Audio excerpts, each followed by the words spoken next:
Good morning, good morning, good morning, and welcome back to the Operation Heal 100 Hearts channel where we do what? Focus on healing, humor, and hot mother freaking topics. If you are new to my channel, hey my new subbies, holla my old ones, introduce yourself to the new ones, let's all get acquainted. Please hit the thumbs up on this video, turn on your notification bell, and stick around to the end of this Dear DJ letter so you can also drop down in the comment section and let me know your feedback. Let's rock and roll. Dear Deja, help me. Look at me. Look at me. Wow. Dear Deja, help me. I am a twin and God knows me and my twinnie are attached by the hip. I love her beyond my own existence and cannot imagine a life without her. But we are polar opposites. She is always going to pick up these I have a dream, a plan, a wish, etc. significant others. I'm not judging Sissy because we all have to grow through some things, and because that's my sis, I will always support her. Well, her new bae is a car salesman. So I was car searching and my twin encouraged me to trust her new bae. First of all, the whole process was tedious and giving real scam likely. But because I wanted to support my twin and her new boo, I went along with it. And with the 90 days of having this car, I've had 99 problems. The final straw was the BS insurance he got me. Oh. I had a little fender bender and now I'm trying to use the insurance he got me and I'm getting the runaround. When I approached him, he was very hands off as if he was not the person who got me in this bum ass predicament. All I would have to do is literally signal to the males in my family who already know he's a bum and a scammer that he's playing in my face about this car and they would toss him up like a salad. But I don't want to put my twin in a bad situation, but not jeopardizing her is jeopardizing me regarding this car. So I want to make it right, but have no idea without inconveniencing either her or me. I really need your help. Work your magic. Signed, Ayo fam. This is a scam. Well, alrighty then.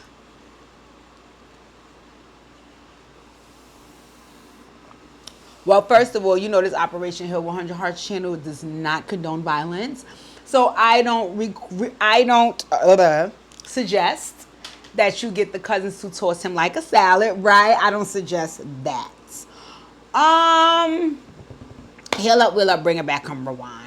Right, I think before we even get to baby boy and his situation, we got to scale all the way back to you and twin and the conversation y'all need to have.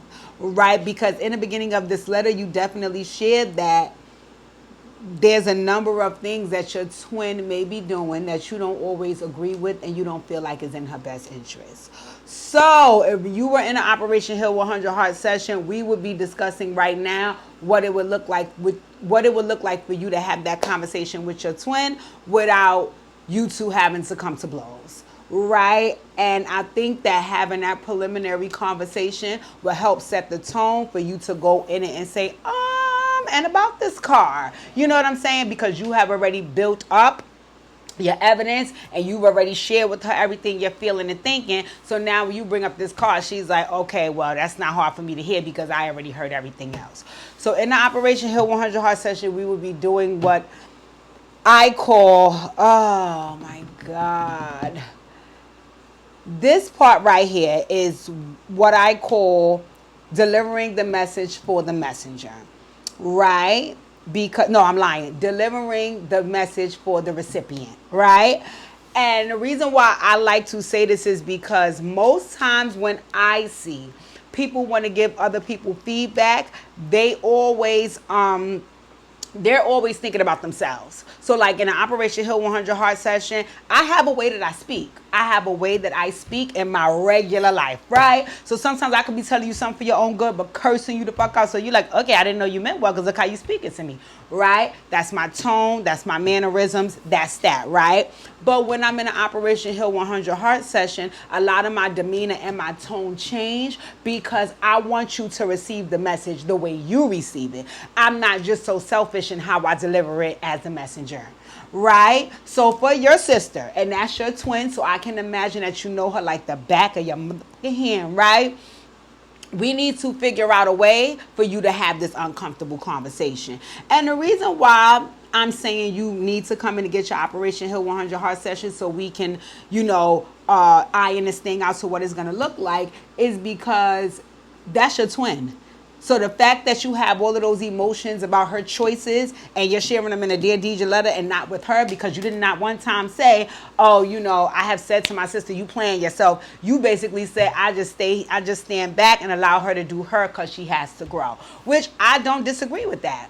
I do not disagree with that. I am a big sister. I allow my younger siblings to make their own choices as well. But I'm also their protector. And because of that, there is times that I step in and say, hi, can I talk to you? And does that always feel good? No, because they're hearing something that they don't want to hear, that's embarrassing, that, can make them feel away. But I also step in and do it at the most opportune times because guess what? I want y'all to receive it. Right? So for your sister, the first thing you need to do is figure out how we going to relay this message. Right? It's so many ways that people receive things, and it's very hard for folks to understand that we all have different styles of delivering and different ways of receiving, right? So whereas I could come up to you and say to you, that shirt doesn't fit, right? Now, I could be saying that coming from a good space, right? I could be saying that because I could see the shirt is about to rip. But you could receive it as I'm trying to disrespect you and embarrass you. So now we're having a tug of war about what I just said because I had one set of intentions and you received it another way, right? Which is why you have to be very mindful and making assessments about how people receive things that you want to share, especially people that you really, really, really, really want to get the message, right? So like I said, sometimes I'm not really focused on you getting the message because my ego may step in and I just want to say what the fuck I got to say.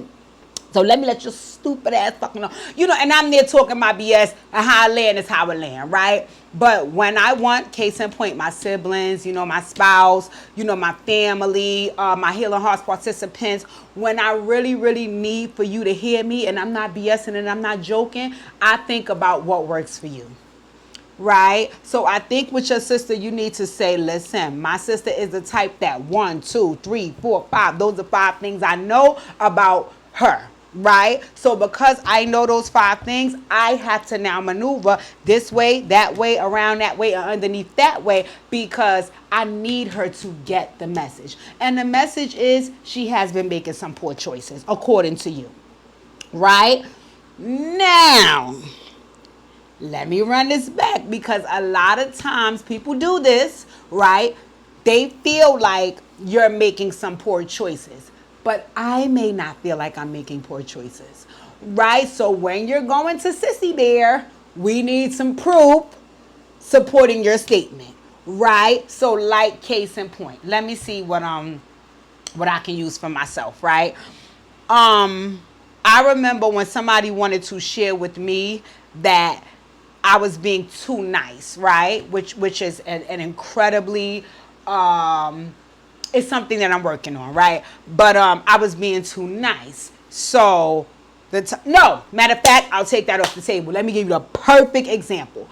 I, at times, which is something else I'm working on, can overshare, right? So, say case in point, I meet you, and we're having conversations about balloons. I will now go into telling you about a person who I know that makes balloons and how they make the balloons and where they get the balloons from to make them and what helium they use.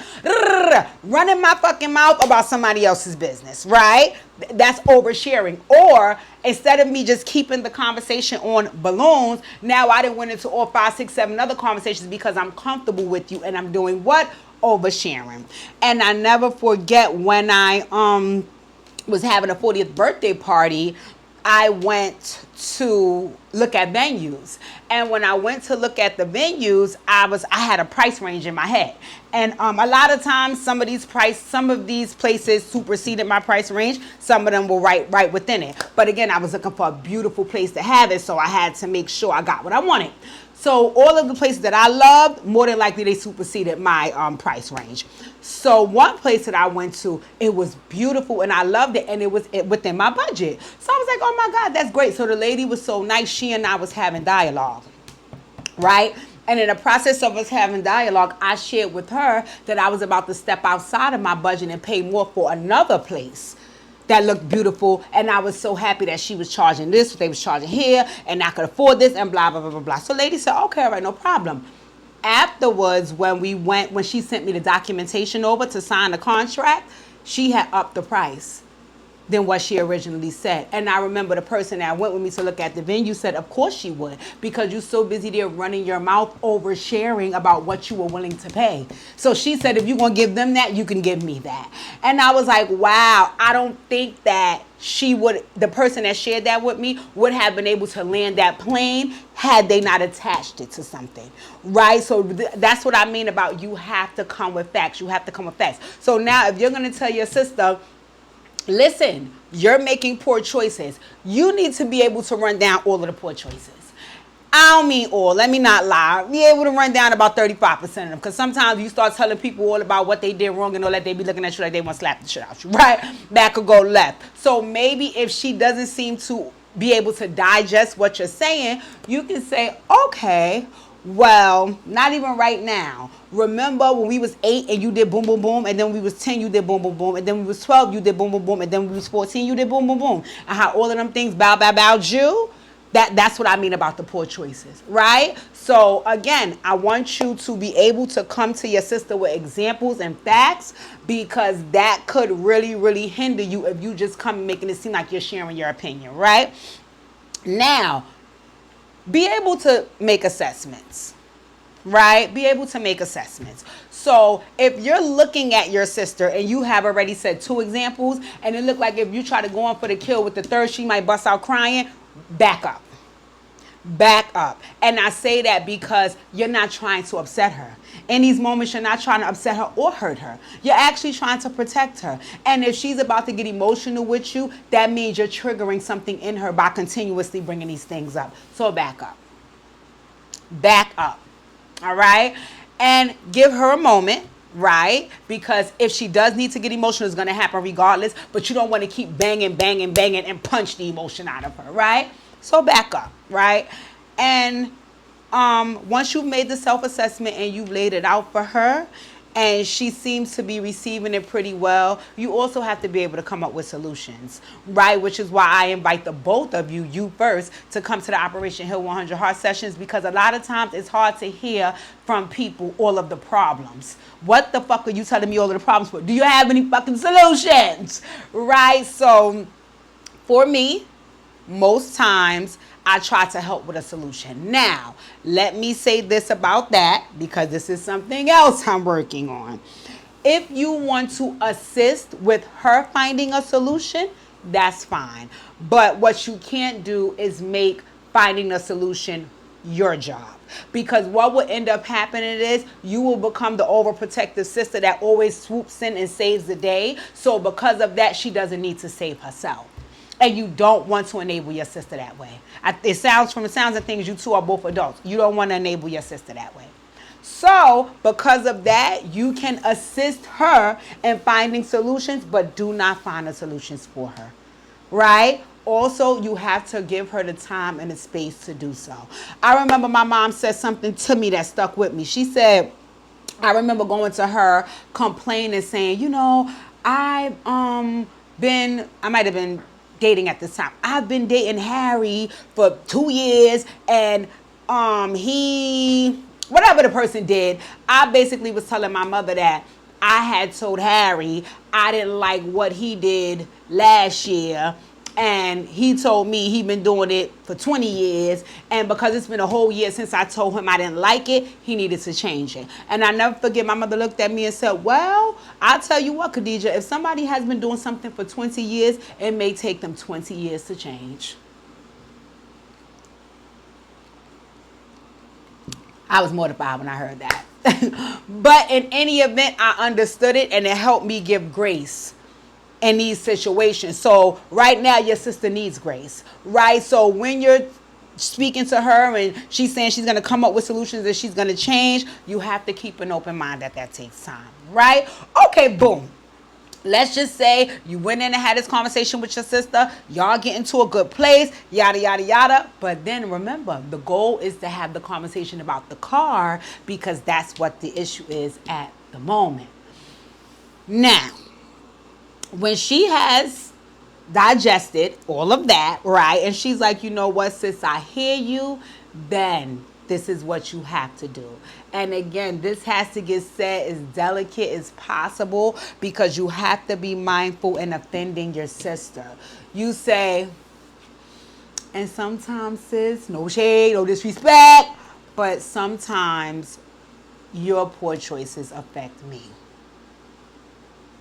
Now, let's pause, right? In your letter, you said you chose to do business with her boyfriend because you wanted to support your sister and him. I want to say this. Was that a request? Was that a request? Because if you just decided to do it out the goodness of your heart, because that's your sister, man, that was a beautiful thing, but that was also your what? Choice. So this is not your sister's fault. You're just sharing with her because you want her to help you get it rectified because it's her man. But that was your choice. Okay? So if that was your choice, don't put that blame on her, right? Take ownership for the fact that I love you so much and we so close that I wanted to do something for you and I effed up, right? But also, so did he. Right? Don't put the ownership on your sister because if she didn't ask you to do that and you made the choice to do it and he effed over you, bitch, don't start putting that on me. You know what I'm saying? So if you just did it out the kindness of your heart, you let her know you're not faulting her, but you are sharing with her because it's her man. And maybe to some degree she can or not assist you in helping him rectify it or not. You know, it's whatever response she gives. She may just say, that's between you and him. Leave me out of it. She may also say, no, sis, I got you. We gonna run down on him. Right? But you are sharing because at the end of the day, you're also telling her in these moments, no matter what you decide, sister, and I love you dearly, I'm going to have to do what's best for me. She can't be mad at that. She cannot be mad at that. And if she is, because we are talking about human beings and we're all unpredictable, if she is upset about that, she just has to be. She just has to be. Because it's not fair for you to not do what's best for you as a result of what other people may feel. Let me say that again so folks can be clear. It is not fair at any time in this life to not do what's best for you as a result of what other people may feel. You cannot please everybody. You cannot please everybody. You must do what is best for you. And in the long run, if folks care about you, what you're doing will benefit them as well. And if not, oh well. And if not, oh well. But at the end of the day, that's what needs to be done. And it's not fair for other people to ask you to do anything outside of that. So, heal up, wheel up, bring it back home, rewind. Let's try this again now. The first thing that we are trying to do is have a one-on-one conversation with your sister. Not with him around. You don't need him. You don't need him at the moment. Because if you try to approach both of them at the same time, that's your sister and she loves you and she care about you, but he's not anything to you. So he may approach it in a way that might bring an issue between you and your sister. So you got to make sure to talk to her about this separate from him, right? When you have the conversation, once again, you have to be able to make an assessment. No, first you have to be able to come with the facts of why you're saying she makes poor choices, right? Then you have to assess how well she's receiving this or not, so you can know how to proceed moving forward. Best case scenario, because I'm an optimist, I just talked about this in another Dear Deidre, is that she will be receiving these things well. And it will lead you down the path of saying, you know, sis, as a result, some of that has now become my issue. And like I said, if she did not ask you to do this and you took it upon yourself, please be mature enough and adult enough to be honest and say, I just wanted to support you. That was my bad. Because you can't make it seem like something is her fault when it's not, right? So if she didn't request that of you and you did it on your own, take ownership for now your poor choices, right? Also, I think if she didn't ask you and you decide to do it on your own and you take ownership of your poor choices, it will kind of even it will even out the it will level out the playing field of with the conversation that y'all having. Because if you're only coming to me and telling me all the poor choices I made, I'm kind of a little bit feeling attacked and judged. But if you also are able to own up to some of your poor choices in this conversation, now I feel like we can relate to one another and I hear you better. So because of that, if you made a poor choice, own it. Because you're asking her to own hers. That's only fair, right? But in any event that she did ask you, then you have to share with her. As a result of your poor choices, now it's falling back on me. And you just give her the ins and outs of the car situation. And you ask her, what's best moving forward? Do we need to approach him together? Do you need to approach him first and then I talk to him? Do I need to approach him alone and leave you out of it? What's going to work for you in these moments? Because I'm not trying to complicate things between me and you. You're my sister and I love you. I don't even think you're trying to complicate things between them. You're just trying to get to the bottom of what the fuck am I supposed to do about this insurance with this car? You know what I'm saying? So I think that you should definitely, ask her what works best. And she knows it's her man. You know what I'm saying? And if all else fails, my dear, like I tell everybody, come get your Operation Heal 100 Heart session. Come get your Operation Heal 100 Heart session. Because there's a way to approach this and deal with this and rectify this that everybody can come out on the other side strong. Everybody. But in the meantime, in between time, while, the air is thick, you have to be mindful of the way you navigate the situation. And I say that because it sounds like you and your sister have a beautiful relationship and nobody wants to see it ruined, especially at the hands of somebody else. That's your 2020 twin. All right, my dear. So I gave the best feedback I could from what I had, right? My suggestion, come in and have your Operation Heal 100 Heart session. If the feedback that I gave in this letter is not enough for you to be able to land a plane, come and have your Operation Heal 100 Heart session. If you follow everything I said and go in and try to land a plane and it does not go well, you and Sissy, come in for your Operation Heal 100 Heart session. Everybody gets an Operation Heal 100 Heart session in my Oprah's voice. But yes, come in for your sessions because a lot of times people want to have dialogue and they want to give feedback, but then they don't want to follow the proper channels or take the proper steps, or sometimes they just don't know how, and they really, really need those one-on-one sessions. Come in for your session. In any event, my dear, I hope I was able to help. I'm so happy that you guys trusted me to write your letter. All of my new and old subscribers, I love y'all. Thank y'all. I am now at 1,033 subscribers. I still got some more work to do to get my watch hours up, but I'm working. My goal by the end of this year is to have 2,500 subscribers. My goal by the end of the summer is to have 1,500 subscribers. So I'm working and I'm on it. Lit at 6 this week. We are on the road to 100 Dear DJs. Can you guys believe this? That's crazy, right? But it's such a beautiful blessing to see all of the things that I imagined in my head come into fruition. I'm forever grateful and forever thankful. In any event, thank you guys for tuning in. I hope I was able to help, and please enjoy your day.